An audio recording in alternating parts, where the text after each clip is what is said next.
бір болмайтын қотатпастар көтеріліп жүр да, миллион подписчиктер бар. Вайндар жоқ, басқасы жоқ. Астарда соңғы мен жүрегіме батпайды дейсің ба сол? Менің жүрегіме ол да бататынар. Сендердің сөздерің бұлай тұрмақ. Ана блогерше сымақтар гив өткізе беретін. Әзіл әңгіме жоқ, әзіл әңгіме шығармайды, мен сияқты видео шығармайды, не ән айтпайды, құдай ақайды, не әндері жоқ. Халықтың жүрегінде қалатын, осынша подписчикке лайық емес та олар. Гив өткізе береді, сен тіркелей бересің де, ол мен жаныма батпайды деп ойлайсың ба? Мен сияқты таланттарды көтермейді да, халықтың әйтеуір көрермендердің жүрегіне кішкене көңіл күй сыйлайын, ән сыйлайын деп жаңа әндер шығарған мен бейшара подписчигім 100 мың да.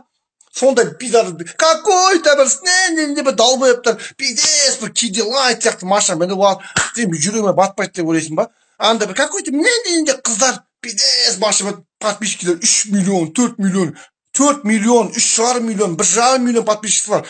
Астана соңғы үлгідегі нахуй шетелдің андай спортивнен екі-ақ есік машинасы мініп алып, олар соған лайық бетіне, гив өткізе береді, мен бейшараны қолдамайсыңдар ма, зайбал, шаршап кеттім мен шешесі. 2016-тан бері сіздердің көңілдерін көтеремін, қаншама видео шығардым, зайбал.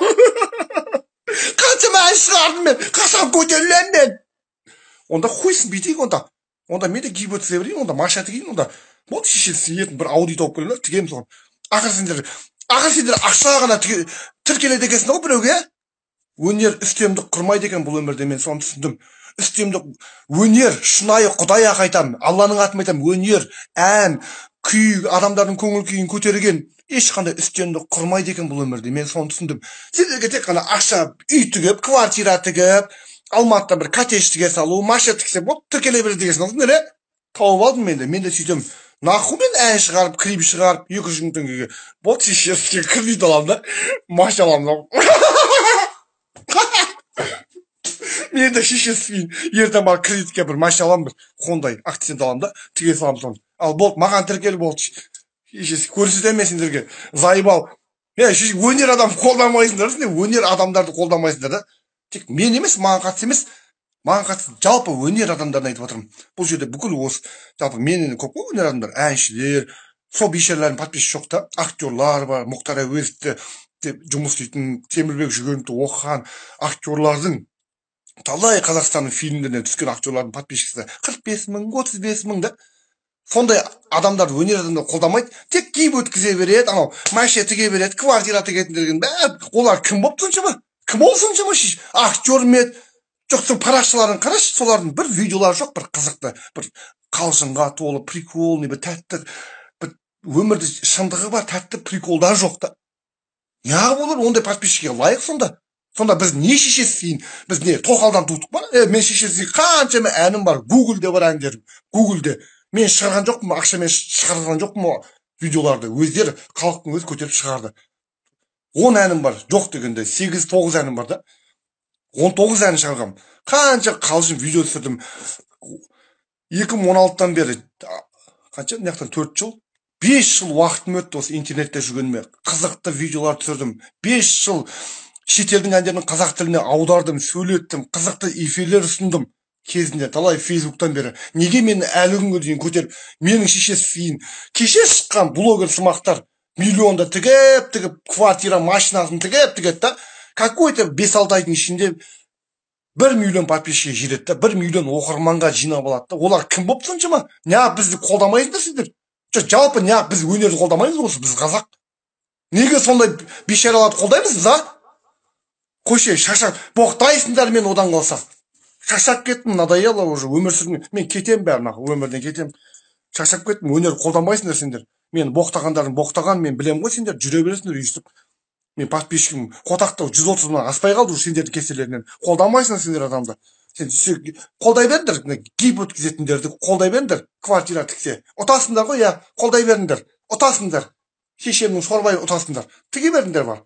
Соларға тіркеле берсеңдерші бар. Мен көрмей ақ қойыңдар, бұдан кейін өкпелеп қалмыш. Кетіңдер бәрін. Кетіңдер өмірінен. Біреуінде қалмаңдар қазір менің өмірімнен. Кетіңдер, өзім ақ өмір сүрем.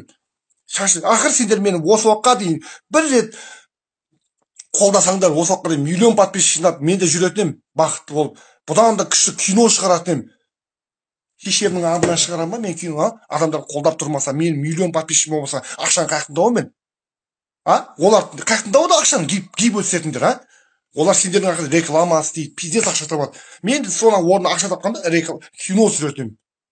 Астыма мінген джибімді көрсетіп, мақтанып, соны гипке тікпей ақ, сендер маған тіркелгенде өнер адамы деп, қош мұратымызды қолдайық дегенде, мен осы уақытқа дейін реклама істеп, компаниялармен бірігіп, пиздец магазиндегі барып реклама түсіріп, әрқайсысынан миллион теңге алып, кино түсіретемін, пиздец кино түсіріп, атыс шабыс кино түсіріп, әндер шығарып, жаңадан талпынатемін. Сендер маған возможность бермейсіңдер. Сендерді шаша, мен сендерге өкпелеп қалдым, болды. Болды, өкпеледім мен сендерге. Өкпеледім мен сендерге. Жүрегім ауырып жатыр сендерге. Өкпелеп қалдым мен сендерге. Сендер маған тіркегенде достарымды тіркетіп кішкене қолдап мені, достарымды, бауырларымды тіркетуге мәкеңе тіркеші, осы Мура деген жігіт жақсы деп тіркеткенде, осы уақытқа мен миллион подписчик болып қолдағанда мен бұдан кино шығарып кетемін үш. Сендер қолдамайсыңдар мені. Білем ғой мен сендерді қолдамайсыңдар. Өкпелеп қалдым мен сендерге.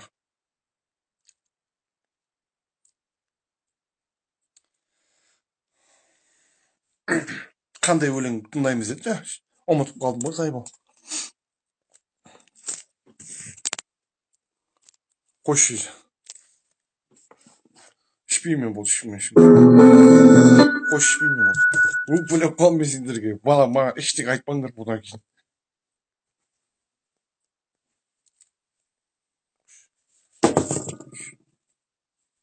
Айтпай қойшы маған ештеңе. Қарамай қойшы маған. Мен қазір нервім соғып жүр.